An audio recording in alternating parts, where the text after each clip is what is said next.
భర్తల్ని వేధించడానికి అత్తింటి ఆస్తుల్ని లాక్కోవడం, భర్త దగ్గర ఆస్తుల్ని లాక్కోవడం, తాము దర్జాగా బ్రతకాలనుకుంటూ ఈ మధ్యకాలంలో వరకట్న వేధింపుల చట్టాన్ని 498 దుర్వినియోగం చేస్తున్నటువంటి వేళ ఒక మహిళ తన భర్తతో కలిసి కాపురం చేసి 3 ఏళ్ల తర్వాతన గొడవబడి పుట్టింటికి వచ్చేసేసి హైదరాబాద్లో ఉంటూ అమెరికాలో ఉన్న భర్త అత్తమామల మీదన వరకట్న వేధింపుల కేసు పెట్టేసింది.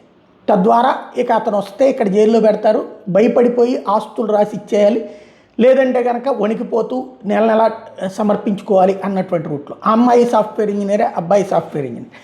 ఈ విషయంలో వరకట్న వేధింపులు కాదు ఇది అని తేల్చి చెప్తూ సుప్రీంకోర్టు ఏదైతే కింద కోర్టు హైకోర్టు కూడా అతనికి బెయిల్ ఇవ్వడానికి నిరాకరించడం, కేసు కొట్టేయడానికి నిరాకరించిన నేపథ్యంలో సుప్రీంకోర్టు దాన్ని తీసుకుంది. సుప్రీంకోర్టు కొట్టేస్తూ ఆ కేసుని, అమ్మాయి పెట్టిన కేసుని, ఈ సందర్భంగా అన్ని కోర్టులకి కూడా గైడ్ లైన్స్ ఇచ్చింది. 498 అంటే ఎవరు పడితే వాళ్ళు బెదిరించడానికి వాడుకోవడానికి కాదు, అది సక్రమంగా వినియోగించండి అంటూ జస్టిస్ బివి నాగరత్నతో కూడినటువంటి ధర్మాసనం, ఇప్పుడు ఆవిడ నాయకత్వంలో ధర్మాసనం తీర్పిచ్చింది. అందులో ప్రధానంగా మహిళని ఆత్మహత్య చేసుకునేలాగా పురుగులు పడి, నువ్వు చావు, నువ్వు చస్తేనే బాగుపడతావు లాంటిది ఆత్మహత్యకు ఉసిగొల్పేలా వ్యవహరించడం, అలాగే ప్రాణానికో ఆరోగ్యానికో భౌతికంగా మానసికంగా తీవ్ర హాని తలపెట్టడం, అంటే కొట్టడమో లేకపోతే మానసికంగా హింసించడమో, అది లేదా డబ్బు ఆస్తుల కోసం మహిళను వ్యక్తిగతంగానో లేదంటే ఆమె సంబంధికుల్ని భేదించడమే మాత్రమే ఐపీసీ సెక్షన్ 498 కింద క్రూరత్వం కిందకు వస్తుంది.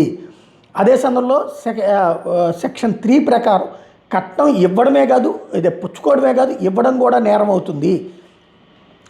ఇందులో 5 ఏళ్ళు జైలు శిక్ష, అదే సందర్భంలో 15,000 కానీ లేదంటే కట్నం విలువంత కానీ జరిమానా విధించడానికి వీలుంది. ప్రత్యక్షంగా పరోక్షంగా కట్నం డిమాండ్ చేసిన వాళ్ళని 6 నెలల నుంచి 2 ఏళ్ల వరకు జైలు లేదా 10,000 వరకు జరిమానా విధించడానికి ఇదే చట్టంలో సెక్షన్ 4 వీలు కల్పిస్తుంది. కాబట్టి అంతవరకు చూడండి, కానీ వేధించడానికి వినియోగించే వాళ్ళకి ఈ వరకట్నం కేసుల్ని దుర్వినియోగం చేయొద్దని చెప్పుకొచ్చారు.